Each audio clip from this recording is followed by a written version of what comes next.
video clip first. I want to remind viewers of what you said to Nick Ferrari on LBC shortly after the October the 7th catastrophe. Let's have a look. I'm very clear. Israel must have that, does have that right to defend herself. And Hamas bears responsibility. A siege is appropriate? Cutting off power, cutting off water? Well, I think that Israel does have that right. It is an ongoing situation. Cutting off water, cutting off power. Now, you lost a lot of can I just, support I'm when really you said that. I'm really glad you played the whole clip, so thank you for that, because when I said does have that right, yes, I was referring to the right to self-defence. So I was having a conversation about self-defence. Mm-hmm. I was not suggesting they had the right to cut off water or food. They do not have that right. I managed to have the opportunity to clarify that pretty quickly afterwards. I'm really glad you played the whole clip. So thank you. So basically, Keir Starmer, he did not clarify anything. He did not say anything that the Israeli government doesn't have the right to cut off power, cut off supply of fuel and food. He did not clarify anything at all. Take a look at this other clip here, then you'll know what he actually meant. You arranged this, Keir. Do you think cutting off food, water and electricity is within international law? I think that Israel has an absolute right to defend itself against terrorism. That's not the question I asked. It is an answer to the question that you've asked, and I think it's an appropriate one at this time. The UN Human Rights Commissioner says the imposition of sieges that endanger the lives of civilians is prohibited under international humanitarian law. Keir Starmer, your leader, a human rights lawyer, says Israel does have the right to impose a siege. Who is right? In situations of war, where there are allegations of war crimes, that must ultimately be a matter for the UN and its agencies and for the ICC. No. I'm sorry, Victoria, that is the case. Keir Starmer says Israel has a right to impose a siege. I don't... Who is right? Keir Starmer has said right from the beginning that any war, it's important that democracies uphold the rules-based order, and that must be within international law. Do you think Israel breached international law by cutting off water and power supplies? Look, I think this is an extraordinarily complex and fast-moving situation. There are 200 hostages. And what's the answer to the question? Well, look, Israel has the right to self-defence, and it has... How is it complex to understand what is going on in Gaza? It's a genocide. Why this is so complex for this kind of people, this kind of politician? I don't know.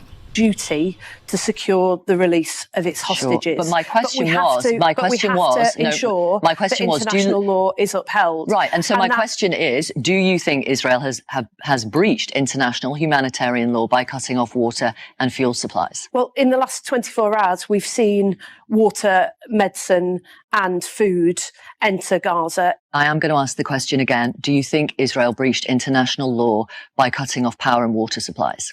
Look, I'm not going to sit in your studio and grandstand and tell you that I'm going to make big pronouncements about what Israel is and isn't doing.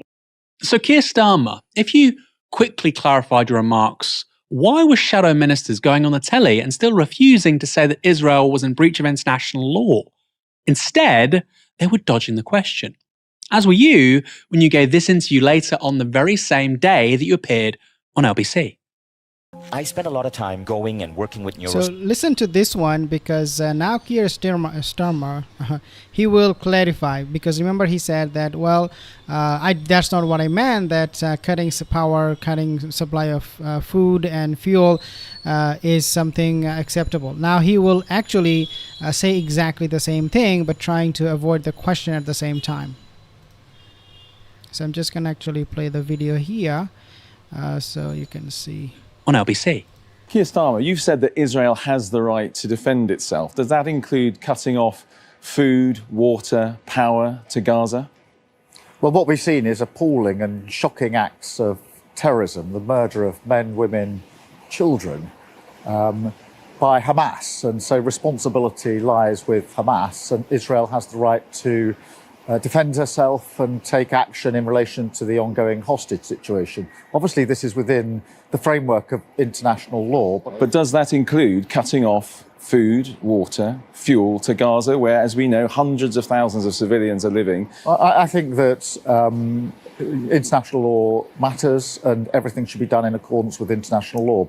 You didn't clarify. Okay, so basically, yeah, he did not clarify, and we know that he's not going to do this because he supports genocide. There's no problem with that for us to understand. Now, the first thing you have to understand is this thing. I have done some research and came up with this article.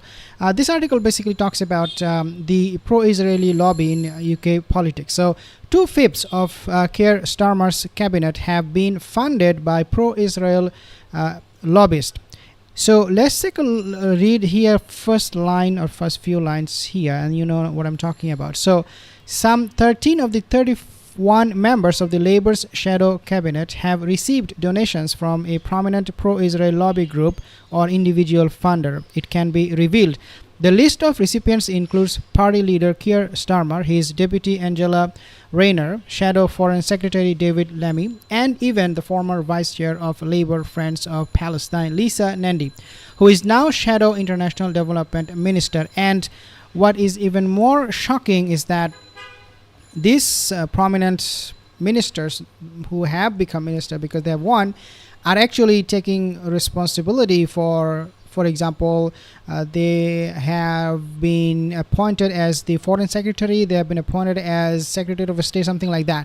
So the point here is that the same people who receive these donations from this pro-Israeli lobby are actually going to be making decision between Israel and Gaza and what is happening there. Can you believe this? Can you imagine how biased or how one-sided it would be? Now, the other thing that I also want to make mention of, guys, something also very, very important. Keir Starmer, he is a human rights lawyer. So if a person who is holding that kind of job is so biased, who is really approving genocide, who has no problem to say that it is okay for Israel to cut off food supply, power supply, fuel supply, because Israel has the right to defend itself. Can you imagine a man coming from that kind of profession saying these things that actually goes against his lifelong profession? His profession, his job was to advocate for human rights. Now that he is seeing there is opportunity for him to become prime minister and run for office, he is completely flipping it altogether. He is now, oh no, wait a second, yeah, I mean human rights, yeah, for everybody, but not for the people of Gaza. I mean, it depends. So all of this morality becomes very, very subjective.